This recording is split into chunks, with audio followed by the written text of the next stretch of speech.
Good morning students. Today will start unit 4 that is chemical kinetics. प्यारे बच्चों, जितने भी केमिकल रिएक्शंस होती हैं हम देखते हैं कि सभी की स्पीड जो है डिफरेंट होंगी। कुछ रिएक्शंस जो है it is very very fast and completed with fraction of second. जैसे फॉर एग्जांपल जो आयनिक रिएक्शंस होती हैं या एसिड बेस्ड रिएक्शंस होती हैं, they are very very fast. कुछ रिएक्शन स्लो होंगी और कुछ तो वेरी स्लो होती हैं, जैसे रस्टिंग ऑफ आयरन है। कई महीने और कई साल जो है रस्टिंग ऑफ आयरन को कंप्लीट करने में लग जाते हैं। तो ये इसका स्पीड जो बड़ी कम है, it is very very slow process. तो ये जो स्पीड के बारे में जो प्रॉपर्टी डील करती है that is called rate of reaction जिसको बोलते हैं। जो स्पीड के बारे में या रेट ऑफ रिएक्शन के बारे में साइंस या जो केमिस्ट्री डील करती है, and the factor on which the rate of reaction depends, that science या chemistry is called as chemical kinetics. तो इस यूनिट में हमने ये चीज़ समझनी है कि what is rate of reaction and उसके बाद what are the factors on which the rate of reaction depends. तो ये चीज़ हमने इस यूनिट में पढ़नी है। तो सबसे पहले रेट ऑफ रिएक्शन होता है क्या, इसके समझना हमने। रेट ऑफ रिएक्शन कुछ नहीं है। रेट ऑफ रिएक्शन कोई भी आपको रिएक्शन दी गई है तो रिएक्शन में क्या आता है, रिएक्टेंट्स होंगे और प्रोडक्ट्स होते हैं। ठीक है, रिएक्टेंट जो है एक या एक से ज़्यादा हो सकते हैं, प्रोडक्ट भी एक या एक से ज़्यादा बन सकते हैं। तो रेट ऑफ रिएक्शन जो है वो with respect to any of reactant निकाल सकते हैं। हम किसी भी रिएक्टेंट के विद रिस्पेक्ट टू रेट निकल सकता है, या किसी भी प्रोडक्ट की कॉन्सेंट्रेशन को मेजर करके विद इन टाइम इंटरवल, तो वो प्रोडक्ट की with respect to any product rate निकाला जा सकता है। तो ये जो rate of reaction actually definition क्या है, it is a change in molar concentration of any one of the reactant और product with respect to the time interval. किसी भी रिएक्टेंट की कॉन्सेंट्रेशन जो है वो कैसे चेंज हो रही है विद रिस्पेक्ट टू टाइम, कितनी चेंज हो रही है with respect to time. Reactant as well as product की कॉन्सेंट्रेशन कैसे चेंज हो रही है विद रिस्पेक्ट टू टाइम। तो वो जो रेशियो आ जाता है रेट ऑफ रिएक्शन, तो इसको हम ऐसे लिख सकते हैं विद, अगर कोई reaction R is change to P, यहाँ पे आर रिएक्टेंट है और पी प्रोडक्ट है, तो रेट ऑफ रिएक्शन जो है it will be to decrease in molar concentration of R. क्योंकि रिएक्टेंट की कॉन्सेंट्रेशन डिक्रीज होती जाती है टाइम इंटरवल में और प्रोडक्ट की कॉन्सेंट्रेशन बढ़ती है। रिएक्टेंट की कॉन्सेंट्रेशन तो डिक्रीज होगी लेकिन प्रोडक्ट की कॉन्सेंट्रेशन बढ़ेगी with respect to time interval. तो rate of reaction with respect to reactant निकालना है तो decrease in molar concentration of R divided by time interval. हम कोई टाइम इंटरवल लेते हैं, जैसे T1 टाइम है और दूसरा टाइम T2 है, तो उसमें कितनी डिक्रीज हुई कॉन्सेंट्रेशन, तो उस इक्वेशन में उस कॉन्सेंट्रेशन को यहाँ पे भरेंगे डिवाइड बाय जितना टाइम लगा है। तो ये जो रेशियो बनता है it is rate of reaction. इसी तरह से जैसे एग्जांपल के तौर पे हमने लिया कि R1 कॉन्सेंट्रेशन है at time T1, R1 is a molar concentration of reactant at time T1, और T2 टाइम में डिक्रीज होकर R2 हो गई। तो कितनी डिक्रीज हुई वो निकालने के लिए R2 माइनस R1 करेंगे, डिवाइड बाय कितना टाइम लगा T2 माइनस T1। तो ये रेशियो जो है साथ में नेगेटिव साइन भी होगा। इस रेशियो को हम क्या बोलते हैं, रेट ऑफ रिएक्शन कहा जाएगा। और यहाँ पे नेगेटिव साइन जो है, नेगेटिव साइन जो है ये इंडिकेट करता है, ये बताता है कि ये दर्शा रहा है कि डिक्रीज इन कॉन्सेंट्रेशन रिएक्टेंट की हो रही है। ठीक है, जब भी रेट ऑफ रिएक्शन लिखा जाएगा with respect to reactant any one of reactant, तो नेगेटिव साइन साथ में लगाया जाता है जो बताता है कि decrease in concentration of molar concentration of the reactant. ठीक है, तो चेंज जो डिक्रीज हो रही कॉन्सेंट्रेशन को डेल्टा आर मोलर कॉन्सेंट्रेशन इस फॉर्म में भी लिख सकते हैं, divided by delta T. Delta का मतलब change in molar concentration of the reactant and minus sign means decrease in the concentration, delta t means time interval। ठीक है, तो इसी तरह से हम विद रिस्पेक्ट टू प्रोडक्ट भी निकाल सकते हैं।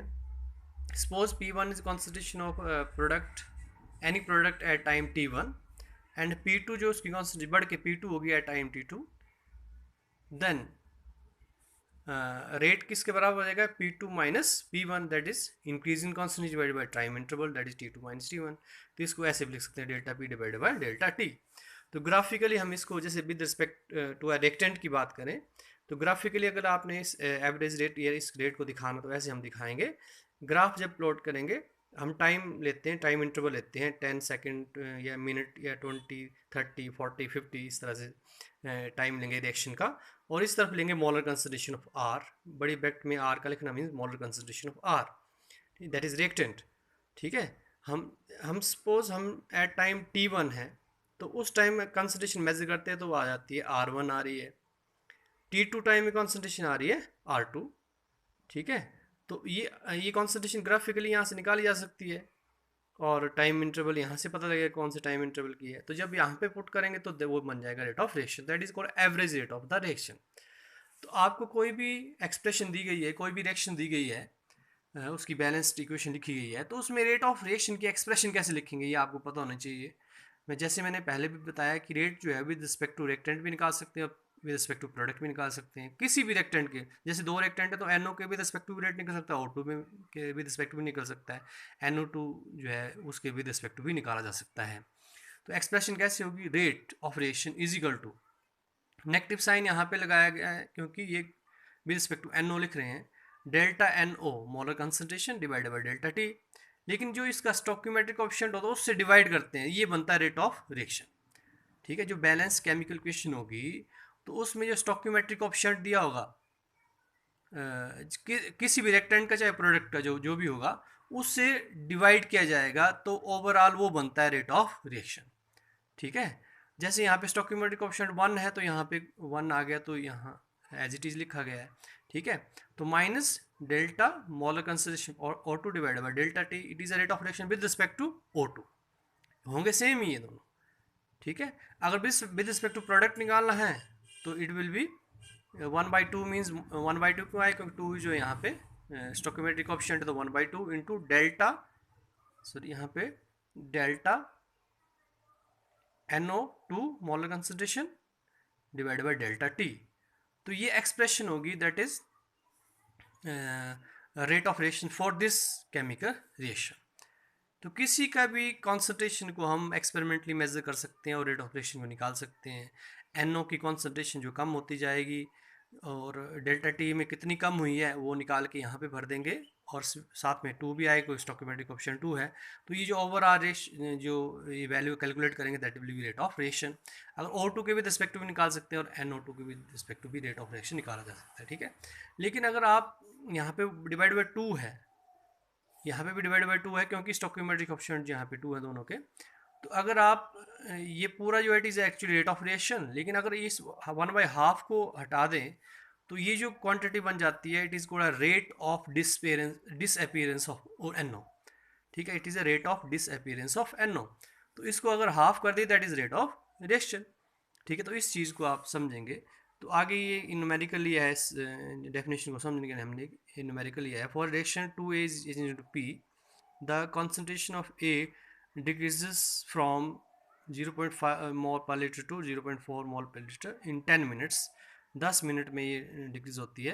What is the rate of reaction, rate of reaction जो है वो क्या होगा ये आपने निकालना है।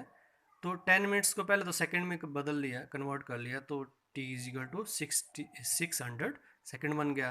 रेट जो होगा अकॉर्डिंग टू ए की कॉन्सेंट्रेशन दी हुई है ना, तो according with respect to A rate का निकलेगा, rate is equal to minus sign तो लगेगा कि रिएक्टेंट है ये, 1/2 delta A divide by delta T is equal to, जब आप इसकी वैल्यू भरेंगे तो शुरू में कॉन्सेंट्रेशन कितनी है, इनिशियल 0.4 से कितना हो रही है, from 0.5 mole per litre to 0.4, ठीक है।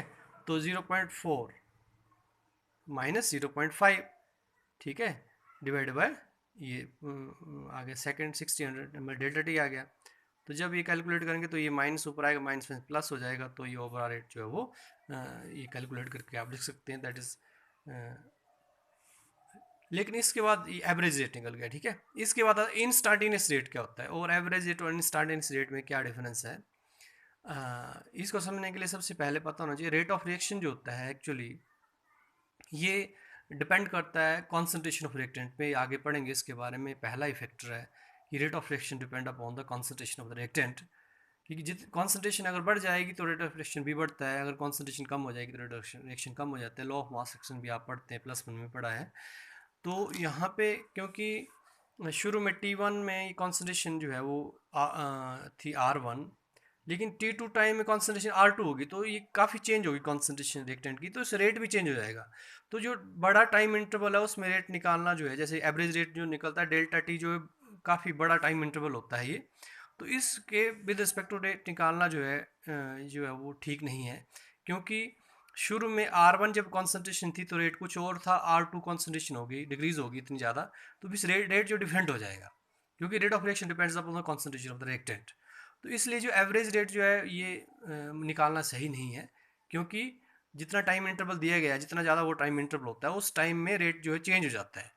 तो इससे इस चीज़ को, इस प्रॉब्लम को दूर करने के लिए इंस्टेंटेनियस रेट निकाला जाता है। मतलब रेट मतलब जो टाइम इंटरवल होता है उसको कम से कम कर देते हैं, that is delta T approaches to zero कर देते हैं, और एक पर्टिकुलर इंस्टेंट में या पर्टिकुलर टाइम टी में रेट निकाला जाता है, that rate is called as instantaneous rate. ठीक है, तो एवरेज रेट में टाइम इंटरवल ज़्यादा होता है, T1 से T2 जो टाइम इंटरवल काफ़ी ज़्यादा है, तो इसमें T1 में रेट कुछ होगा, T2 में कुछ और होगा, क्योंकि कॉन्सेंट्रेशन क्या हो रही है, डिक्रीज हो रही है। ठीक है, तो यहाँ पे एक एट टाइम T जब रेट निकाला जाता है, तो उस रेट को हम बोलते हैं इंस्टेंटेनियस रेट। तो इसके लिए हमको डेल्टा टी अप्रोचेस टू क्या करते हैं, जीरो कर देते हैं। ठीक है, तो जो change in concentration of any one of reactant और product at a particular instant of time, ठीक है, पर्टिकुलर इंस्टेंट ऑफ टाइम मतलब एट टाइम टी जब जो रेट निकलता है, दैट इज को इंस्टेंटेनियस रेट बोलते हैं इसको। तो इसमें जो minus delta R divided by delta T, that is rate, average rate था, उसमें डेल्टा टी को अप्रोचेस टू जीरो कर देते हैं। जब इसको अप्रोचेस टू जीरो कर देंगे, इसको लिमिट कर देंगे, इसकी जीरो बना देंगे, तो ये डेल्टा जो है डी में कन्वर्ट हो जाएगा, minus d are concentration divided by d T.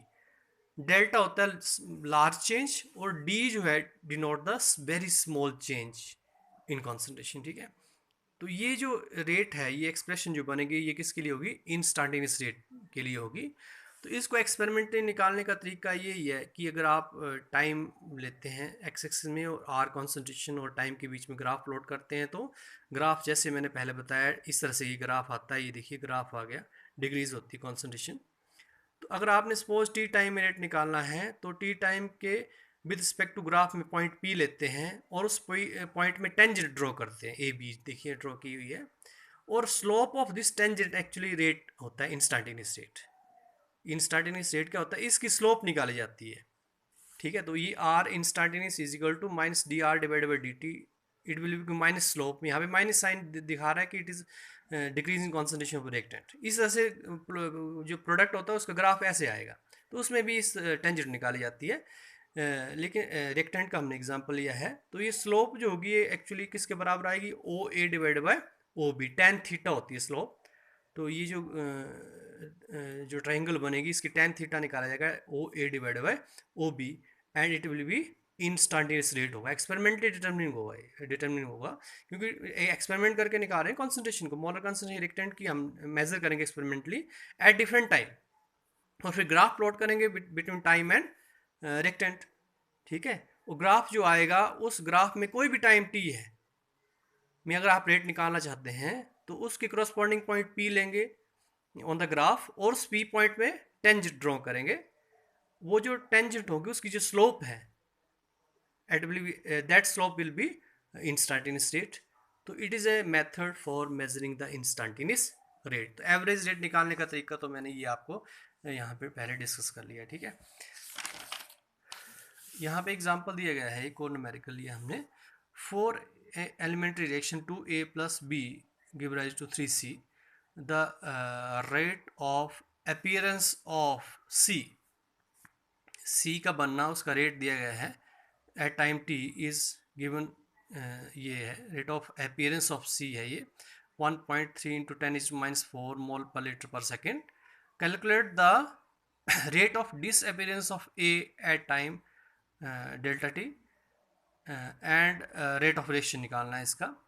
ठीक है, आपको रेट ऑफ क्या निकालना है, रेट ऑफ डिसअपीयरेंस ऑफ ए निकालना है, और साथ में रेट ऑफ रिएक्शन निकालना है। ठीक है, तो इस रिएक्शन के लिए हमने पहले एक्सप्रेशन लिखनी है इंस्टेंटेनियस रेट के लिए, rate will be equal to minus half. क्यों लिया मैंने, क्योंकि स्टोइकोमेट्रिक कोएफिशिएंट ए के लिए 2 है तो हाफ हो गया ये। ठीक है, जो स्टोइकोमेट्रिक कोएफिशिएंट है उसे डिवाइड करना पड़ता है, तो ये हाफ आ गया। माइनस क्यों लिया, क्योंकि ये रेक्टेंट है, d molar concentration A divide by d t is equal to, with respect to B लिखना है तो minus d molar concentration of B divide by d T, it is equal to, with respect to C निकालना है तो 1/3 आ गया, क्योंकि 3 stoichiometric coefficient 3 है, d molar concentration of C divide by d T. ठीक है, तो ये आ गया, that is rate of reaction जो है वो एक्सप्रेशन ऐसे लिखी जाएगी। ये विद रिस्पेक्ट टू प्रोडक्ट है, ये दोनों रिएक्टेंट है, इसलिए दोनों के साथ माइनस साइन है, ठीक है। अब रेट ऑफ अपीयरेंस ऑफ जो सी है वो दिया गया है 1.3 इंटू 10⁻⁴ मोल पर लीटर पर सेकेंड, ठीक है। तो रेट ऑफ अपीयरेंस जो है वो सिर्फ ये होगा, d molar concentration of C divide by d T, ये rate of appearance of C होगा। लेकिन इसको 3 से डिवाइड करेंगे वो बन जाएगा रेट ऑफ रेशन, ठीक है। देखिए, तो ये मैंने लिख दिया, ये d C divide by d T क्या है, rate of appearance of C with respect time पर टी। तो 1.3 इंटू 10⁻⁴ मोल पर लीटर पर सेकेंड, ठीक है। रेट ऑफ रिएक्शन क्या हो जाएगा, इस को 3 से डिवाइड कर दिया, देखिए 1/3 कर दिया। तो जब आप कैलकुलेट करके निकालेंगे तो ये आ जाएगा 4.3 इंटू 10⁻⁵ मोल पर लीटर पर सेकेंड। तो that is rate of reaction हो जाएगा, ठीक है। Rate of appearance of A क्या होगा, देखो रेट ऑफ, अब रेट ऑफ रिएक्शन तो आ गया ये, तो रेट ऑफ रिएक्शन को, ये जो rate of reaction with respect to A है, इसको हम लिख देंगे रेट ऑफ रिएक्शन के बराबर, क्योंकि निकाला है आपने। और यहाँ से ये चीज़ निकाल लेंगे, 2 दूसरी तरफ चला जाएगा तो 2 मल्टीप्लाई हो जाएगा, ठीक है। तो ये चीज़ है रेट ऑफ, मैं शुरू में बता दी, रेट ऑफ अपीयरेंस ऑफ ए है, जो यहाँ से निकल जाएगा, तो ये आंसर होगा, ठीक है। Thank you.